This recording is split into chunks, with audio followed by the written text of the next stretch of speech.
জানাচ্ছি আমার আজকের ভিডিওটি দেখার জন্য। অতি সম্প্রতি বাংলাদেশে শিশু ধর্ষণ এবং হত্যার সংখ্যা মাত্রাতিরিক্ত হারে বৃদ্ধি পেয়েছে। বিচারহীনতার প্রশ্ন বারবার তোলা হচ্ছে। এ প্রসঙ্গে সরকার, সকল সরকারই, শুধুমাত্র এই সরকারকে তা না, সকল সরকারই এক ধরনের নীরবতা পালন করে। যেহেতু বিচার বিভাগ কোনো বক্তব্য প্রদান করতে পারে না, তাই সাধারণ মানুষ যা বলে তাই শুনতে হয়। বিচার আসলে কতটুকু হচ্ছে বাংলাদেশে? যদি বিচার হয়ে থাকে, ন্যায় বিচার নিশ্চিত হচ্ছে কিনা? যদি ন্যায় বিচার নিশ্চিত হয়ে থাকে, তাহলে প্রশ্ন হচ্ছে যে বারবার কেন এ ধরনের বিকৃত ঘটনা ঘটছে? ক্রাইমের অনেক ধরন থাকতে পারে, কিন্তু একটি শিশুকে ধর্ষণ, এ ধরনের ক্রাইম আসলে কোনো কিছুতেই ন্যায় বিচারের প্রশ্ন বা বিচারের প্রশ্নের কাছে এটা আসলে কিছুই না। এ ধরনের ক্রাইমের মূলত কারণ হচ্ছে গিয়ে বিকৃত মানসিকতা। কোনো সুস্থ মনস্তত্ত্বের কারো দ্বারা এ ধরনের অপরাধ ঘটানো সম্ভব না। শুধু ধর্ষণ করেই ধর্ষকরা ক্ষান্ত হচ্ছে না, তার আলামত নষ্ট করার জন্য তারা সেই শিশুকে মেরে ফেলতেও বিন্দুমাত্র দ্বিধা করছে না।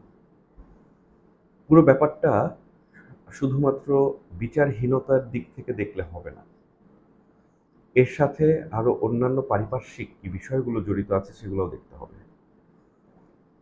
বিকৃত মানসিকতা তৈরি হচ্ছে কিভাবে? বিকৃত মানসিকতা তৈরি হচ্ছে মাদক সেবনের মাধ্যমে। বাংলাদেশে মাদকের এক বিশাল বাজার রয়েছে। বিভিন্ন সময় পত্রিকাগুলোতে, মিডিয়াতে নিউজ হয় যে মাদকের ব্যবসা কিভাবে, কি প্রক্রিয়ায়, কি পরিমাণে দেশে চলছে। 5 আগস্ট পূর্ববর্তী তুলনার চেয়ে 5 আগস্ট পরবর্তী বর্তমান পুলিশের যে ভূমিকা মাদক নিয়ন্ত্রণের ক্ষেত্রে, তা আসলে আরো অনেক বেশি দুর্বল। পুলিশের বিরুদ্ধে বিভিন্ন অভিযোগ আছে, মাদক সিন্ডিকেটের সাথে তাদের এক ধরনের সম্পর্কের অভিযোগও আছে। এগুলোও খতিয়ে দেখা দরকার। প্রয়োজনে এ নিয়ে একটি বিশেষায়িত তদারকি টিমও গঠন করা যেতে পারে, কমিশনও গঠন করা যেতে পারে, যারা পুলিশের মাদক দ্রব্যর যে সিন্ডিকেট, এই সিন্ডিকেটের সাথে সম্পর্কের বিষয়গুলোকে তারা দেখভাল করবে, তদারকি করবে। মূলত যারা এ ধরনের অপরাধ করে থাকে বেশিরভাগই হচ্ছে মাদকাসক্ত।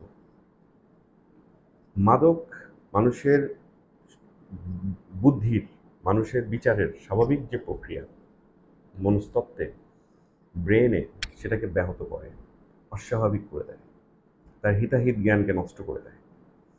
মাদক নির্মূল তাই অত্যন্ত গুরুত্বপূর্ণ। মাদক নিয়ন্ত্রণে সরকারকে তাই গুরুত্বপূর্ণ ভূমিকা পালন করতে হবে, পুলিশকে গুরুত্বপূর্ণ ভূমিকা পালন করতে হবে, অন্যান্য আইন শৃঙ্খলা বাহিনীগুলোকে গুরুত্বপূর্ণ ভূমিকা পালন করতে হবে। এক্ষেত্রে একটি বিষয় খুব গুরুত্বপূর্ণ, সেটি হচ্ছে, যদি এটা কখনো আলোচনায় খুব একটা আসতে দেখা যায় না, মাদকের বিষয়ে শুধু পুলিশকেই আমরা দায়ী করি। মাদকটা দেশে ঢুকে কিভাবে? সীমান্তরক্ষী বাহিনী যারা আছেন তারা কি করেন? তাদের দায়িত্ব তারা কতটুকু পালন করছেন? কোস্টগার্ড যারা সমুদ্র সীমা, যাদের পাহারায়, তারা কতটুকু দায়িত্ব পালন করছেন? সেটা অত্যন্ত গুরুত্বপূর্ণ। সমাজে মাদকের এভাবে ওপেন কেনাবেচা চলছে এক ধরনের, এটা কেন চলছে? কি কারণে চলতে পারছে? রাষ্ট্রের দায় দায়িত্ব কী সেগুলো নির্ধারণ করতে হবে।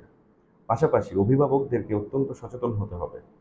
তাদের ছেলেমেয়েরা কোথায় যাচ্ছে, কাদের সাথে মিশছে, কি করছে, কি সেবন করছে না করছে, সেগুলো তাদেরকে পুঙ্খানুপুঙ্খভাবে তাদেরকে তদারকি করতে হবে। যদি এই ব্যাপারগুলো শুধুমাত্র রাষ্ট্রের উপর আমরা ছেড়ে দিই, তাহলে কিন্তু হবে না। পারিবারিক, সামাজিক যে মূল্যবোধ, সেগুলো কিন্তু আমাদের তৈরি করতে হবে। বাবা মা যদি দুর্নীতিবাজ হয়, ছেলেমেয়ে সেই বাবা মাকে মানবে না। দুর্নীতিবাজ বাবা মার অর্থ ছেলেরা অন্যায় কাজে ব্যয় করবে। দুর্নীতি এর মধ্যে একটি গুরুতর কারণ। যে কোনো ধরনের বিকৃত মানসিকতার অপরাধ, এর সাথে জড়িত এই দুর্নীতি, এই কালো টাকা। এই কালো টাকা অর্জন, এই দুর্নীতি বন্ধ করতে হবে। মাদকের ব্যবসা বন্ধ করতে হবে।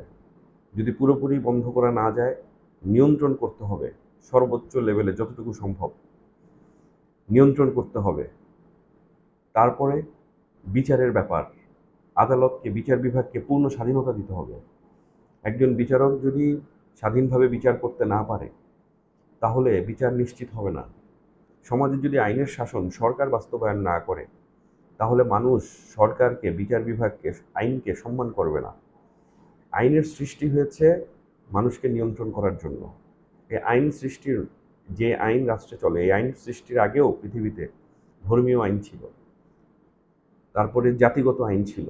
তারপরও রাষ্ট্র চিন্তা করেছে যে রাষ্ট্রের নিজস্ব একটি আইন থাকতে হবে দেশের সকল জাতি গোষ্ঠী সবাইকে এক আইনে কন্ট্রোল করার জন্য।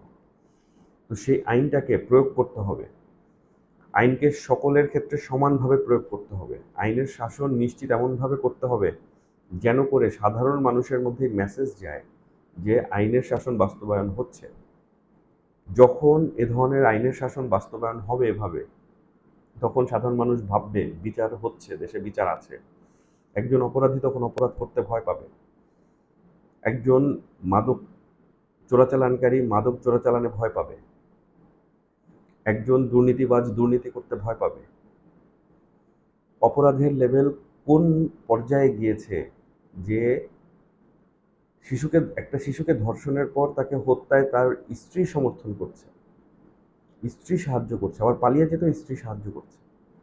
আমাদের পরিবার, আমাদের সমাজ কোথায় গিয়ে পৌঁছেছে? প্রতিবেশীর কাছে প্রতিবেশী নিরাপদ না, তাহলে নিরাপদ কার কাছে কে হবে? এ ধরনের বিষয়গুলো নিয়ে আমাদের সরকারকে গভীরভাবে ভাবতে হবে, বিচার বিভাগকে ভাবতে হবে, প্রশাসনকে ভাবতে হবে, আইন শৃঙ্খলা বাহিনীকে ভাবতে হবে। বিশেষ করে দুর্নীতিবাদ যারাই আছে তাদের সবাইকে ভাবতে হবে যে কোন পর্যায়ে তারা দেশকে নিয়ে যাচ্ছে। তারা কি দুর্নীতি করবে, করে দেশকে এভাবে অধপতনের দিকে নিয়ে যাবে, রাষ্ট্রীয়ভাবে, সামাজিকভাবে, পারিবারিকভাবে, সবভাবে? নাকি হচ্ছে তারা দুর্নীতি বন্ধ করে একটি সুষ্ঠু সুন্দর সমাজ ব্যবস্থা, পরিবার ব্যবস্থা এবং রাষ্ট্র ব্যবস্থা তারা উপহার দিবে, উপহার দিতে সাহায্য করবে?